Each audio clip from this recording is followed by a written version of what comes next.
Hey, what's up guys, and welcome back to Anime King.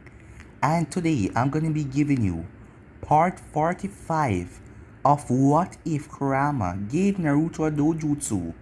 Remember to get this one to 100 like as usual, share this to all of your friends on your social media platform, and also go ahead and check out What If Tsunade Was Naruto's Mother. I posted a new episode of that on this channel, so go ahead and enjoy. And when you're done over here, switch across to Anime King 2. And if this is the first time you're hearing of Anime King 2, I'll be leaving a link in the top of the description for you guys to click on. And it will bring you over to my second channel, Anime King 2. And if you do enjoy the lovely what ifs over there, go ahead and click that red subscribe button and be a part of the channel as well. So tonight I'm going to be posting Naruto, the god of shinobi, and also Uchiha Naruto, the sage. So I hope you enjoy all of the lovely what is coming your way. And remember, if you're new, comment down below and tell me. I'll be replying and talking back to all of you. So without further ado, let's get straight into this. So the last time we left off, Naruto was currently participating in the program to see which Jonin would be the next Hokage for the 2 years, since Tsunade and Jiraiya is going away for 2 years, as Naruto and his team, that is consists of Shizune and Kurenai, went through the forest of death as they faced off against Anvus, as Naruto captured the Anvus in his sand.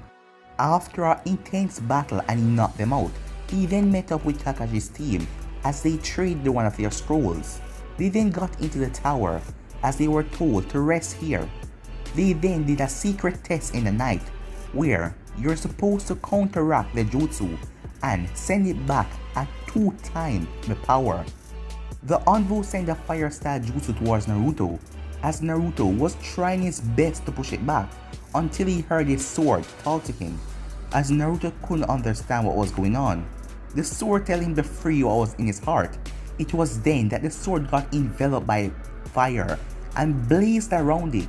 As Naruto sent it back at an incredible force, the Anvu had to jump out of the way as the fire ripped through the entire wall.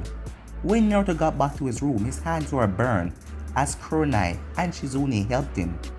And they told him to go to bed now since he had the next day off. So yeah guys, that was basically the last part we left off. You guys can switch across the playlist and check it out for yourself. So let's start this new episode. We start this episode the next morning after the test that Naruto did last night. Naruto woke up as the first thing that catch him eye was a note on the door. As he went over, Naruto, Kurenai and I have went out to get a few things. We're going to be back a little later for the next event. Stay here and get some rest. From Shizune and Kurenai. Naruto chuckled as he lay back down, as the journal was right next to him.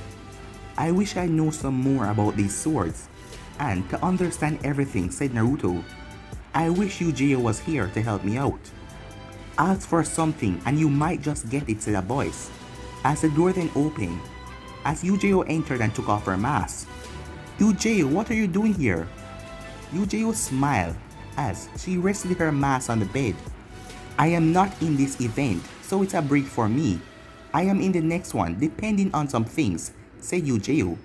So, what did you need with me? She asked.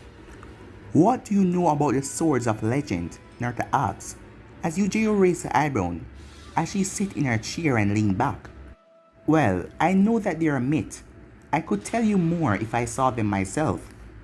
Naruto smiled when he heard that, as he went for the swords and placed them on the table as he unsheathed them all. As he first touched the winged sword as it howled like normal, he then touched a lightning sword as it cackled. As Naruto took up the fire sword, it then burned brightly as Naruto was surprised. Usually, it will just flare up, but this is different. These are 3 of them if I'm right, Naruto said, as Yuji looked over the swords. These swords aren't made by human. They don't even have a flaw. Where did you find these? She asked, as Naruto rubbed the back of his head. Well, funny thing about that, Naruto said, as he then told her where he found the swords. In the end, she laughed. A sword shop? A A rank missing name? A storm? As she was still breaking out in laughter, as she noticed that Naruto was serious, as she calmed down. Alright, I'm sorry about that. Now, let me see that notebook, she said, as Naruto handed her the book. Yujiyo took it in her hands, as she skimmed through the pages of the journal. So, for the entire day, Yujiyo and Naruto went through the book. After a while, it was starting to get dark as Yujiyo stood to her feet. Well, that's enough, she said. We will talk about it later. Your team is also downstairs waiting for you. So, let's get going, she said, as she sunshine out of sight.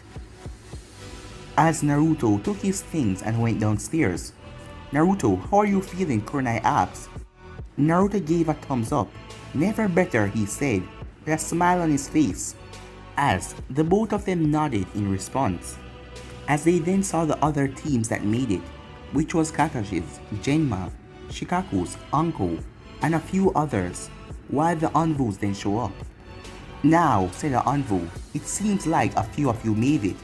Now we will start the fourth event, which is survival. This is nothing like the Forest of Death, because you will also be dealing with the political side of things. You have to make important decisions, and take in mind that some of them can turn out to be the worst decision of your life. Now, only the leaders may go. So, who are the leader? The Anvu asked. Kakashi, Genma, Shikaku and Anko step forward, and Naruto and a few other Jonins. Now, for the leaders, we will grant you one Anvu at your choice. Now pick your Anvu. Kakashi chose his and left. So did Genma, Anko, and Shikaku. Naruto grinned as he came up to the purple-haired woman in the cat mask. Mind accompanying me if you have nothing better to do? Naruto asked as Yujiyo chuckled. Well, alright, I have nothing better to do, and I also want to talk to you about something you did to me at the memorial stone, Yujiyo said, as Naruto sweat and backed back a little, as she dangerously walked up to him. If you ever put me in a shadow possession again, well, Naruto, just don't do it, cause I sort of like you, you're good company when you want to be, but if you do that again, I'll cut you, okay, Yujiyo said, as Naruto nodded fast.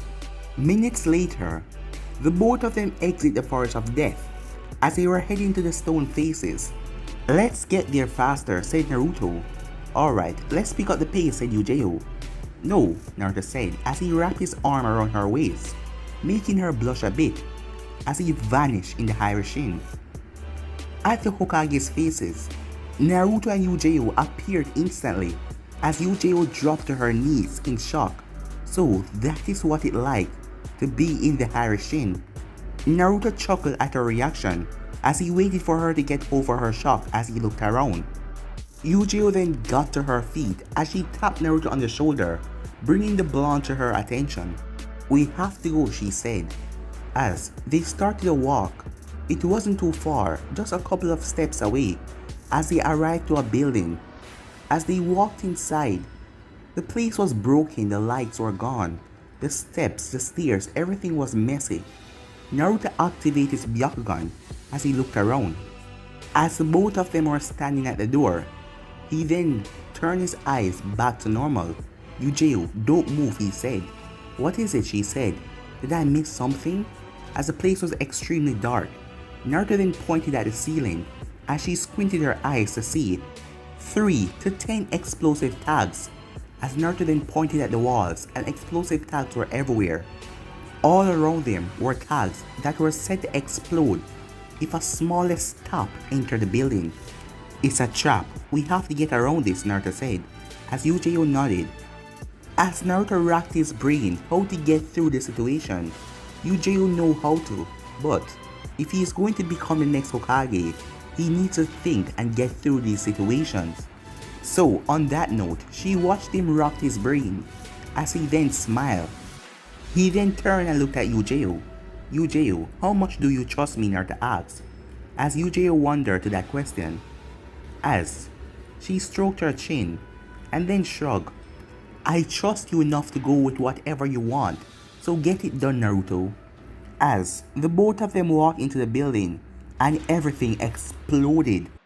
As other Jonins around saw the building explode as they feared for whoever was inside. The Namikaze family widened their eyes. So did Tsunade, A, Darui, C. Everyone gulped as they wondered for Naruto and Yujeo.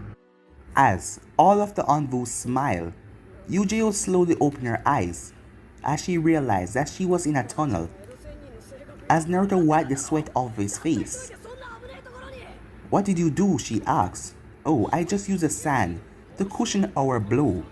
And I realized that there was something underneath this place." As Yujiro looked around, they were in a tunnel, as lots of other tunnels went to different directions, with some of the other Genins. Sasuke sighed as he sat down on a table. He also noticed how bored Choji, Shikamaru, and Ino look. As Neji, Lee, and Tenten were also there. "Does anyone know where their Jonin sensei is?" Choji asked, making everyone shake their head to a no. Tenten sighed as she tossed a teacup in her hand. "I got no idea where our senseis are. I am glad for these few days off, but it's not like Guy to miss our training session," said Tenten. As they all noticed Kiba, Haku, Sakura, and Hinata arrive. As soon as Sakura saw Sasuke, she ran up to him and gave him a hug. "Sasuke, I am glad you're back," she said. Sasuke didn't hug her back or anything, he merely grunted. It must have been hard to get Sasuke back, but has anyone seen Kurenai-sensei? Hinata asked as everyone shook their heads. Kiba, Haku, and Shikamaru, being Chunins, could understand where everyone was. "I haven't seen her, I am just grateful for this day off," Ino said as she sipped some tea, while Shino adjusted his glasses as he looked at the Hokage's tower. As he then spoke, "Maybe all of the Jonins are in a competition formed by the Hokage to determine who the next Hokage will be for the village. But because we're Genins, no one told us," Shino said. As Kiba, Shikamaru, and Haku eyes widened. "Whoa, and we thought that Shino didn't have a sense of humor. That's rich," said Choji. As everyone laughed except for Sasuke. As Sakura then spoke, just think of Naruto trying out for such an event. He will lose in the first round." As everyone looked at her but they didn't say anything. As Sasuke stood to his feet and gave her a look. As she lowered her head, "You really need to grow up, you know that," he said to her. "Alright, something is going on. There haven't been any Anvu on me for a few days. So if you guys want to know what is going on, follow me," Sasuke said. Kiba glanced at them as he shrugged his shoulders as he followed Sasuke. Haku did the same as well. "What a drag," said Shikamaru as he got up and walked away. As the rest of them followed because they also wanted to know what was happening. As they walked across the street, they saw 3 Jonins massaging their hands. After doing a lot of paperwork, they failed the test. As they came up to them, "Hey, where are the other Jonin and Anvu? Aren't they supposed to be around?" Tenten asked. As the man looked at her, the 3 of them then sighed as they rubbed the back of their heads, and then they looked at each other. "That's right, they haven't been around for a while now," the man said. But then Neji and Sasuke noticed a slight tears marks near their eyes, and also the injuries that they had. Something was going on here. It wasn't right one bit. "Well, maybe we should go and see the Hokage," Sakura said, as they all nodded as the Jonin started to sweat as they saw the kids walk away. Kiba and Haku and Shikamaru looked at each other. "So what do we do now?" Kiba whispered, as they were told to don't make the kids interrupt. "Stop, guys," said Shikamaru as everyone turned and looked at him. "We can't just go to the Hokage mansion and demand an explanation. It's really none of our business where the Jonins are. Besides, have you all forgotten an important fact? The Raikage is there. They could be having a meeting at the moment, and I don't think that you want to interrupt them." As everyone realized that that might be the truth, as they all got cold feet and turned around. Whoa, that was really close, said Kiba, as Haku nodded. Yeah, said Shikamaru. Well, I guess we should follow them, so we can keep an eye on them as they catch up with the group. Back with the other Jonins, Kakashi and Genma and Anko and Shikaku were looking down at the wrecked building as they couldn't find Naruto or Yujiro's body anywhere. They could assume that they got away. He's not here, guys, Anko said as she looked under another board. As Kakashi gave an eye smile to all of them. Naruto, you're really unpredictable. Who knows how many times we have wasted looking for you? As they saw a small latch entering underground. That cheeky brat, said Anko, as all of them jumped through with Naruto and Yujiro. The both of them had been walking for an hour and they had no idea where they were going. As the both of them walked for another few minutes and came up to a wall, Naruto growled as he cursed. Damn it, a dead end! As they were about to turn around and walk away, but the wall then crumbled down, showing the path. The both of them looked at each other as they nodded and went inside. As they entered, the wall then reformed, trapping them inside. The both of them just looked at each other again as they continued with their journey. They finally came to a room as an envoy was sitting there with a lonely candle. I see someone has come already. I wasn't expecting anyone so soon, said the envoy. Hey, where are we? Naruto asked as the envoy chuckled. You are where I am, and I am where you are, the envoy said. As Naruto glared at the man, as Yujiro just rolled her eyes. Alright, so where are you and I? Naruto asked, as the envoy grinned behind his mask. Now that's a good question. We are in the caverns of Konoha. No one knows it, but this is the ultimate training ground. Only the elite envoy know of this place. Now, can you please sit so we can talk? The envoy asked. As Naruto kneeled down, as Yujiro followed him, and the envoy smiled. Alright, it's time to relax. Relax? I don't like to be rude, but we don't have time to relax. You should be, the envoy said. As Naruto whispered to Yujiro, anyone you know? As Yujiro shook her head, the envoy then poured some sake into a cup as he handed it to the both of them. Go ahead, drink. As the both of them looked at each other, they eyed the envoy as Yujiro removed her mask as the both of them drank. What now? Naruto asked.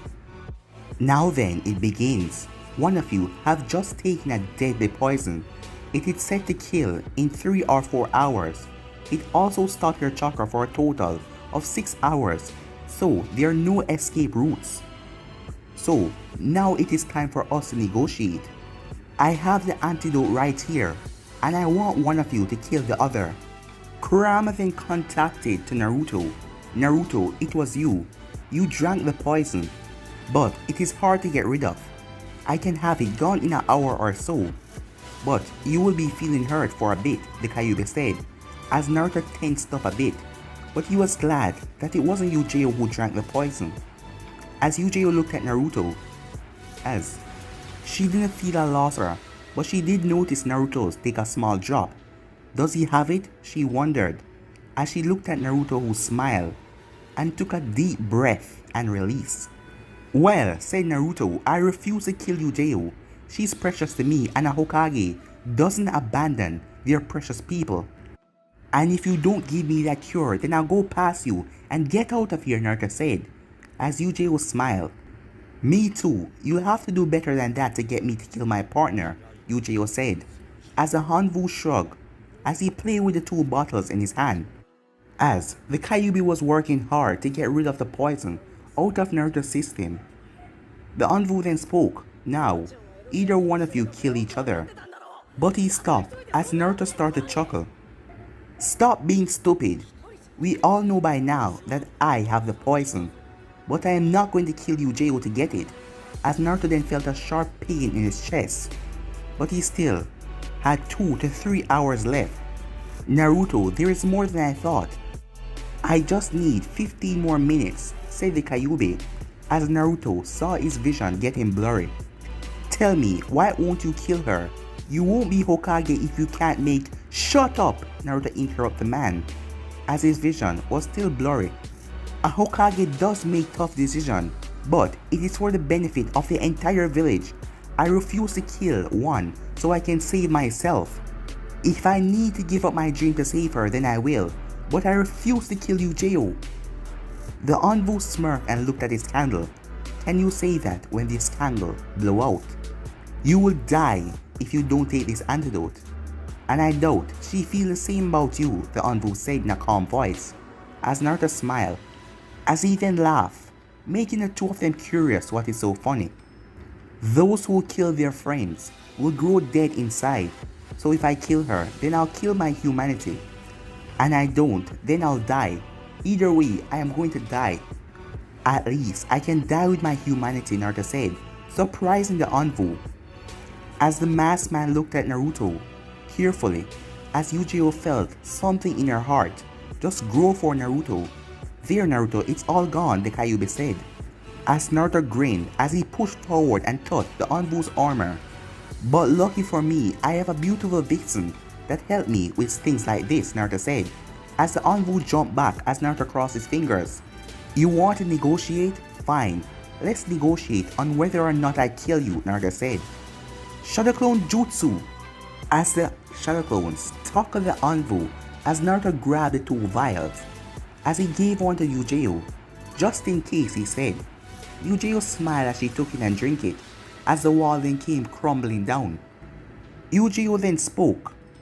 Did you mean what you said? She asked. About what? Naruto said. Eugeo scratched her cheek as she smiled. Well, you said that I was precious to you, and we don't even know that much about each other, Eugeo said, as Naruto smiled. As he then spoke, your name is Eugeo Ozuki. You're a member of Konoha Anbu. You love to look at the moon at night. You love to use Kenjutsu just as I do. You're 22 years old, and you have a blood type of A. Your birthday is November the 3rd. You love to eat Yoshiko when you have the time to. Your best friends are Anko, Kurenai, and Hana.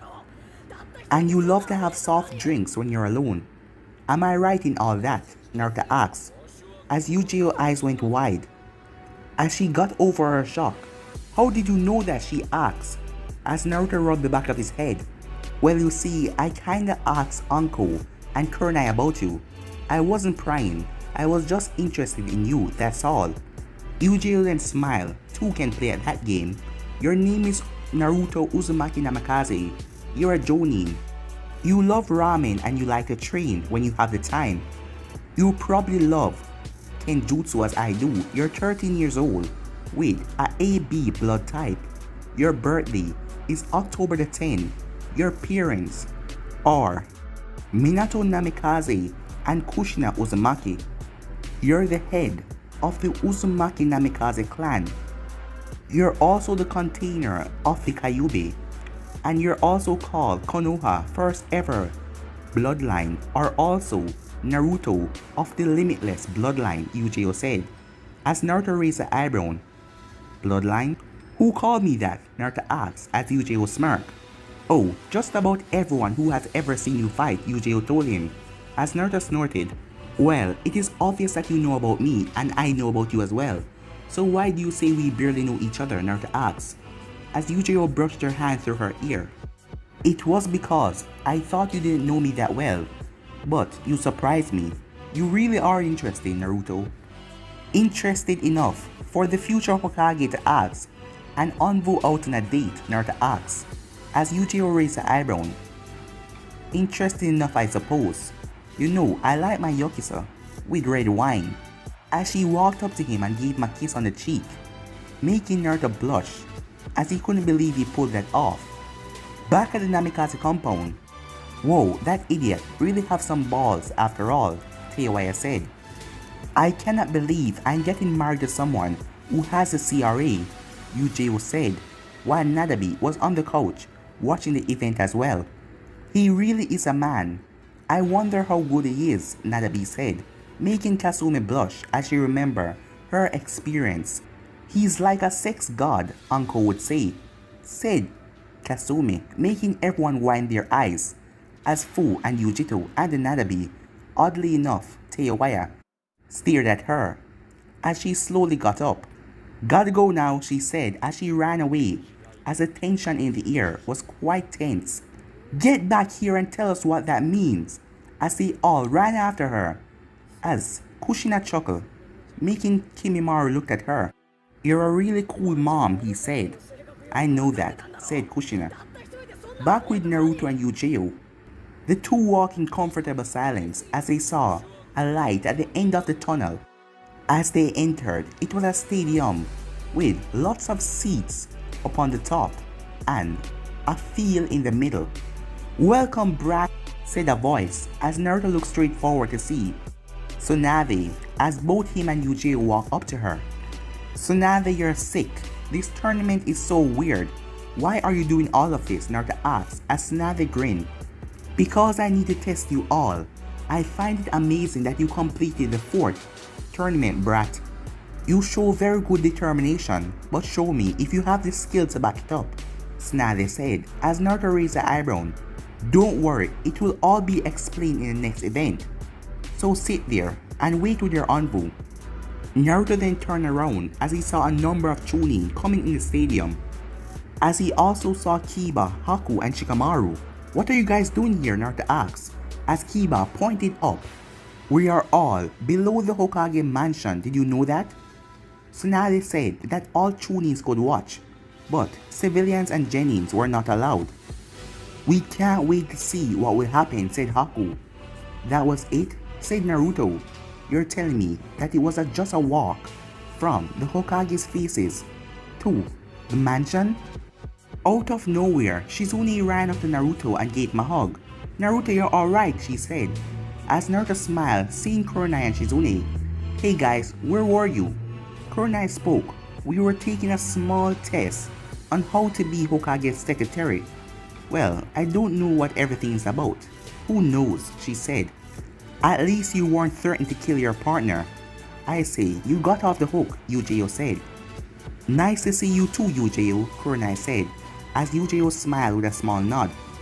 Everyone then watched the stadium fill up with Chunin, Anbu, and defeated Jonins, as Naruto saw the Raikage, Daruya and C as well. As Tsunade then got up and spoke when the arena was full. Alright, this is the last event, so I will make it count. See that arena? You will be having a 2-on-2 fight with the others, although I have a small secret. Kakashi Hatake, Anko, Genma, Shikaku, and Naruto, those of you who completed the secret test, you 5 will be competing against each other. But since that it is an odd number, you will be fighting against one of my envoys. Tenzo, come here, Tsunade said, and immediately an envoy came down. That bonus round, most of you didn't complete it. So those who didn't do it, you're disqualified. You must be fast to complete those things, and you can use those experience to better your senses for the future. As the Jonins that didn't do the test in the night sigh, but at least they had fun. Tsunade gave everyone a moment to settle, as she then called the 5 in front of the field. Everyone stood across from each other in a single file, as Tsunade was in the center. Anything is allowed, so use at your best ability, Tsunade said, as all of them nodded. The first battle will be Shikaku Nara versus Kakashi Hatake, as Naruto, Anko, and Genma left the field. These two stared at each other as Kakashi chuckled. Shikaku raised an eyebrow as he wondered what was so funny. It's just that I never thought I would be fighting you. It will be quite the experience for me, Kakashi said. I agree, said Shikaku. I never thought that I would get to fight you, but I won't back down even if this is troublesome, Shikaku said as Kakashi nodded. Alright, begin, said Tsunade, as Kakashi quickly rushed at Shikaku, knowing that a long-range fight against Anara would be next to impossible. But Shikaku quickly sent his shadow after Kakashi, as Kakashi quickly jumped out of the way and maneuvered the shadow, knowing that if Shikaku caught him, it will all be over. It's not that easy, Shikaku Kakashi said as he went through some hand signs. Fire style, fireball jutsu. But guys, gonna be end this episode right here. If you want to see the next part of this, you already know what to do. Like, subscribe, comment down below and turn on that bell notification to stay posted. Remember to share to all of your friends on your social media platform. And also go ahead and check out What If Tsunade Was Naruto's mother. I post a new episode of that on this channel, so go ahead and enjoy. And also, over on Anime King 2 tonight, I'm gonna be posting Naruto, the god of Shinobi, and also Uchiha Naruto, the sage. So stay in tune and enjoy all the lovely what is coming your way, and thank you for all of your help and your support. But for now, I'm gonna be out of here, guys. Peace.